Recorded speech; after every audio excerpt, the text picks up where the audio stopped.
more information concerning the robbery at Cyril Ramaphosa's farm has been made public by Namibian police. They revealed that a preservation order was cancelled when they didn't receive a response from the Ministry of Justice in South Africa confirming whether a crime had been reported there. Former spy chief Arthur Fraser met with Hawks investigators on Wednesday to provide additional information regarding the suspected theft of the $4 million in cash to help them with their probe. To discuss these developments and others and their political implications, we're joined by political analyst Professor Sipho Seepe. Prof, thank you so much for your time and thank you for joining us for this morning's conversation. Notwithstanding the fact that a lot of attention is on Farmgate today because there's another, in fact, live cattle auction set to take place on Phala Phala farm later today. We have all these developments that have taken place this week, including Arthur Fraser releasing that statement to say that he has been cooperating with the Hawks.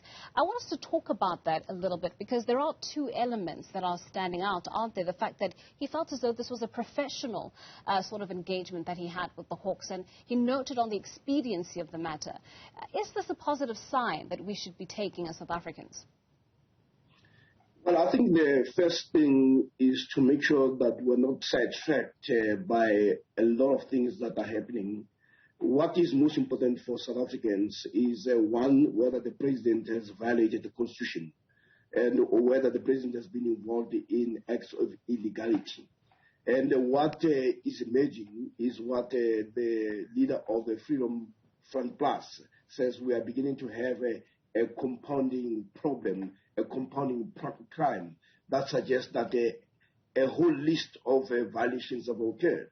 Now, the statement by the Namibian police also indicate that the South African police, despite the fact that there's almost a basis for cooperation where there's a sharing of operational information, for reasons known to South African police, they were unwilling to cooperate.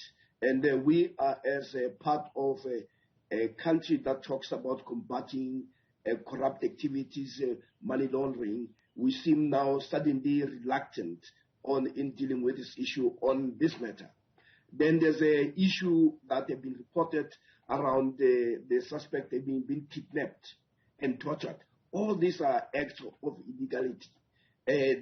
Starting first with the fact that you have a president who now does not deny that there was theft.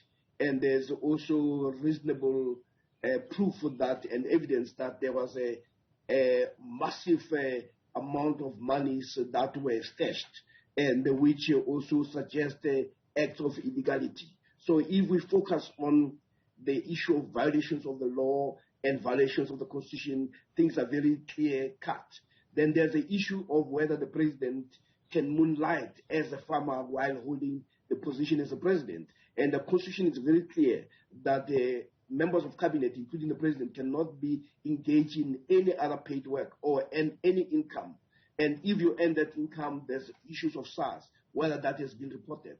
And then there's the issue of the foreign currency. How much foreign currency can somebody hold in their person or in their private space, and whether that has been declared. So what you see here is a series of a compounding list that suggests acts of illegality. And this is where the focus of law enforcement agencies, which now people are worried that if you have law enforcement agents reluctant to share information and even to accept or deny whether there was a crime, and people in Namibia have been arrested and there was their assets are frozen through a preservation order because there was an indication through other means that a crime has been committed. And here one must also understand that now you have another president in another country engaged or fighting for his political life based on what has happened in the farm of our president. So these are issues that the opposition parties, and if you read the statement of the DA, they're very clear-cut in terms of a series of violations. So this has been made much easier. But the question we must ask is the NPA, which has always shown eagerness even to charge people on things that are smaller crimes. I mean, we have Carl Niehaus, who appears on the violation of COVID-19 protocols. And these are far less serious because it was also injury to him if he had violated those and other people who were closer to him. But when you have a head of state being accused of all these series of laws, violation of laws that have been put forward, then we should ask whether the NPA can be entrusted with the responsibility of acting without prejudice. Right, Professor. And that, in fact, was going to be my follow-up question. You know, when the president is, in fact, asked about the Farmgate matter, he has repeatedly said that we should allow due processes to follow. That includes South Africans entrusting the work of the police. That includes South Africans entrusting the work of the NPA as they could possibly prosecute the criminal complaint that has been laid against the president. The fact that now we have the Namibian police quite publicly stating the lack of cooperation, not just from the police, but the Ministry of Justice as well. How should we make sense of this? And how should we view the president's repeated statements that due processes should be allowed to follow when we're already starting to see that a lot of these institutions that he has been at the forefront of capacitating may in fact be compromised? You are actually quite correct. I mean, number one, when there is a crime and the other police jurisdictions are saying assist us, and you choose not to do so, you are participating in what people call defeating the interest of justice. And that cannot be allowed, especially when you have somebody who has always told us that whenever there's a crime, we must get to the bottom of it. Somebody who has been preaching the notion of transparency. But the same person, we also know that whenever issues are raised about his own private affairs, the person rushes to the court to have material sealed. So on this one, the president must come clean. And the issue of due process, people are asking, where was due process 2 years ago? Because we're talking about something that was hidden. Had Arthur Fraser not made this public, we would not have known. It would have been something that had been hushed. So we can't even begin to talk about it. When the president talks about the transparency, openness, and all that, people can no longer believe him because they know that he is the first person to use the very resources that he has and to go to the court to make sure that no light is shined around issues that involve him. But when you have a reluctance by the police to provide information, and you also have the NPA, as I said earlier, that is willing to charge people on things that are frivolous. Remember, it was the NPA that rushed to arrest and charge somebody like Duduzane Zuma on the basis of a lot of rumor that emerged from the media. And the young man was put to court on a case that the NPA did not have. And they had to resuscitate a new case because they were actually embarrassed. So why are they so reluctant? And this gives credence to people like Julius Malema, Bantu Olomesa, to say, as long as the president sits there, those who report to him are not likely, especially if they are career professionals, are not likely to pursue these issues of making sure that the president is held to account. Yeah. Hence the idea of stepping aside. Yeah, I think let's also just be clear. The NPA doesn't arrest individuals. I understand that. But I'm saying the charging, there's a clarity in terms of the issues of charging.